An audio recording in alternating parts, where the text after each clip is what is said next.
Good morning student आज की आप ऑनलाइन क्लास 8 हिंदी माध्यम सब्जेक्ट साइंस लेसन 7 पौधों एवं जंतुओं का संरक्षण। बच्चों हम पाठ 7 पढ़ रहे हैं। आज इस पाठ के प्रश्नों के उत्तर पेज नंबर 86 और 87 में जो आपके बुक में पीछे क्वेश्चन आंसर दिए हैं बच्चों, उसके बारे में आज हम पढ़ेंगे। तो सबसे पहले आपके बुक में पेज नंबर 86 में रिक्त स्थानों की पूर्ति बोला है। वह क्षेत्र जिसमें जंतु अपने प्राकृतिक आवास में संरक्षित होते हैं उसे हम क्या कहते हैं? प्रकृति में जो रहते हैं उसको हम अभ्यारण्य या राष्ट्रीय उद्यान कहते हैं। तो खालिस्तान में आप अभ्यारण्य या राष्ट्रीय उद्यान लिख सकते हैं। सेकंड, किसी क्षेत्र विशेष में पाए जाने वाली स्पीसीज को हम क्या कहते हैं? तो हमने पढ़ा था विशेष क्षेत्रीय स्पीसीज या जाति। थर्ड, खालिस्तान प्रवासी पक्षी सुदूर क्षेत्रों से किस कारण आते हैं? तो जलवायु परिवर्तन के कारण। प्रवासी पक्षी जो अपना स्थान बदल रहे हैं वो मौसम परिवर्तन में, आप लोग को बताया था। तो आपको खालिस्तान में लिखना है मौसम या जलवायु परिवर्तन। फिर दिया हुआ कि निम्नलिखित में अंतर स्पष्ट कीजिए। वन प्राणी एवं जैव मंडलीय आरक्षित क्षेत्र।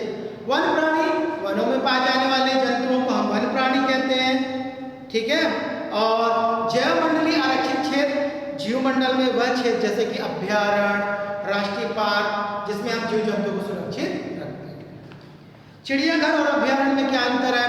तो चिड़ियाघर मतलब होता है राष्ट्रीय पार्क जिसमें हम जानवरों को देख सकते हैं दूर से पर उनको नुकसान नहीं पहुंचाते, यानी मानव को अंदर जाने की अनुमति होती है, उसको हम चिड़ियाघर कहते हैं। और अभ्यारण्य जिसमें मानव को जंगल के अंदर जाने की अनुमति बिल्कुल नहीं होती। संकटपन्न और विलुप्त स्पीसीज। तो संकटपन्न मैंने आप लोग बताया था, संकटपन्न में होता है जो अभी लुप्त हो रहा है, जिसमें खत्म होने का खतरा, संकटपन्न। ये अभी जीव जंतु लुप्त पूरी तरीके से नहीं हुए हैं, लुप्त होने का इनका खतरा है। और सेकंड आपका बोल रहा है विलुप्त स्पीसीज, माने वे जातियां जो हमारे भारत देश से एकदम खत्म हो गई, जैसे सोन चिरैया, सोने रंग गोल्डन बर्ड जो थी वो अब समाप्त हो चुकी है।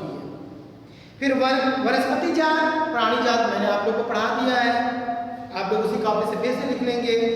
फिर दिया हुआ वन उन्मूलन का निम्न पर क्या प्रभाव पड़ता है, चर्चा कीजिए। अगर वनों को नष्ट करेंगे तो वन प्राणी का क्या होगा? तो वन प्राणी भी नष्ट हो जाएंगे। जब जंगल ही नहीं रहेगा तो जंगल के जानवर मर जाएंगे। पर्यावरण का संतुलन बिगड़ जाएगा, वायु प्रदूषण, जल प्रदूषण हो जाएगा। गांव ग्रामीण क्षेत्र क्या होंगे? तो गांव के क्षेत्र में भी प्रभाव पड़ेगा, उनको जीवन यापन की सब वस्तुएं नहीं मिल पाएंगी। शहरी क्षेत्र को भी नुकसान होगा क्योंकि वायु प्रदूषण हो जाएगा, जल प्रदूषण हो जाएगा। अगली पीढ़ी पृथ्वी को क्या होगा बच्चों? तो पेड़ पौधों को, जंगलों को नष्ट करने से पृथ्वी का संतुलन बिगड़ जाएगा और हमारी पृथ्वी गर्म होने लगेगी। अगली पीढ़ी, तो हम अगली पीढ़ी को, जो हमारे बाद की जनरेशन है, अगर वन उन्मूलन हो गया, जंगल नष्ट हो गया, पेड़ पौधे नष्ट हो गए, तो हम अगली पीढ़ी को अच्छा भविष्य नहीं दे पाएंगे और उन्हें अच्छा वातावरण नहीं दे पाएंगे। क्या होगा यदि हम वृक्षों की कटाई करते रहे? तो क्या होगा? एक समय ऐसा आएगा कि पृथ्वी पर पेड़ पौधों की कमी हो जाएगी, वर्षा नहीं होगी, पृथ्वी का तापमान बढ़ जाएगा, और पृथ्वी का पानी का स्तर बढ़ जाएगा। सेकेंड बोल रहा है किसी जंतु का आवास बाधित हो। अगर किसी जंतु का आवास बाधित हो गया है तो वो जंतु फिर जीवित नहीं रह पाएगा, वो मर जाएगा और धीरे धीरे उसकी जाति समाप्त हो जाएगी। फिर मिट्टी की ऊपरी परत अनावृत हो जाए। अगर मिट्टी की ऊपरी परत नष्ट हो जाएगी तो धीरे धीरे बच्चों उपजाऊ मिट्टी खत्म होने लगेगी, वो जमीन रेतीली हो जाएगी, बंजर हो जाएगी। संक्षेप में उत्तर देना है। क्वेश्चन नंबर दिया चौथा, हमें जैव विविधता का संरक्षण क्यों करना चाहिए?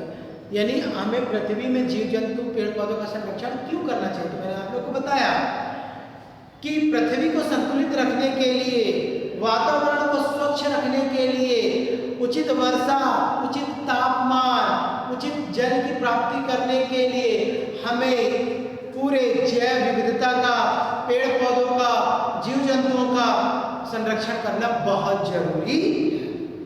संरक्षित वन भी वन जंतुओं के लिए पूर्ण रूप से सुरक्षित नहीं है। क्यों?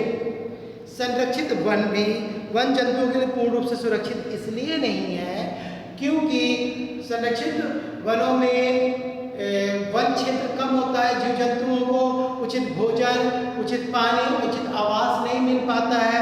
लापरवाही से शिकारी वहां पर जानवरों को नष्ट कर सकते हैं। वन उन्मूलन के कारण लिखवा चुका हूं बच्चों। रेड डाटा पुस्तक क्या है ये भी मैंने आप लोगों को बता दिया है। प्रवास से आप क्या समझते हैं ये भी मैंने आपको बता दिया है कि वातावरण के परिवर्तन के कारण, मौसम बदलने के कारण, जलवायु परिवर्तन के कारण एक जीव एक स्थान को छोड़कर दूसरे स्थान में आते हैं। ठीक है, फैक्ट्री एवं आवास की मांग को पूरा करने के लिए यानी मकान बनाने के लिए और कारखाने बनाने के लिए लोग जंगलों को नष्ट कर रहे हैं लगातार। तो यह क्या उचित है? तो ये तो आप जानते हैं कि ये उचित नहीं है क्योंकि इससे प्राकृतिक संतुलन बिगड़ जाएगा, वायु प्रदूषण होगा, जल प्रदूषण होगा, जल की कमी होगी, धीरे धीरे पृथ्वी पर जीव समाप्त हो जाएगा। वन उन्मूलन से वर्षा दर किस प्रकार कम हुई है समझाइए। वन उन्मूलन करने से हमने पेड़ पौधों को नष्ट कर दिया, जंगलों को नष्ट कर दिया। और जब पेड़ पौधे और जंगल नष्ट होने लगे तो आपको मालूम है कि वर्षा का प्रमुख कारण पेड़ पौधे और जंगल है। पेड़ पौधे और जंगलों के होने के कारण वो बादलों का संघनन होता है तेजी से और बारिश वर्षा बूंदों के रूप में जमीन पर गिरती है।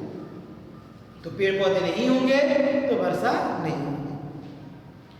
अपने राज्य के राष्ट्रीय उद्यान के विषय में सूचना एकत्रित कीजिए। तो ये आपको करना, आपके यहाँ राष्ट्रीय उद्यान क्या है? शहडोल जिले में है, उमरिया जिले में है बांधवगढ़ राष्ट्रीय उद्यान। फिर हमें कागज की बचत क्यों करना चाहिए? आपको मालूम है कि कागज का निर्माण पेड़ पौधों से होता है और अगर हम कागज की बचत करेंगे, कागज का पुनः चक्रण करेंगे तो हमें कागज बनाने के लिए बार बार पेड़ पौधों को काटना नहीं पड़ेगा, जिससे कि हमारे चारों तरफ पेड़ पौधे और जंगल सुरक्षित रहेंगे, उचित वर्षा होगी, ऑक्सीजन की मात्रा उचित मिलेगी, वायु प्रदूषण कम होगा। इस तरह से आपके क्वेश्चन आंसर कंप्लीट हुए बच्चों और इसकी पिक मैं आपके ग्रुप में सेंड कर दूंगा। आप इसके प्रश्न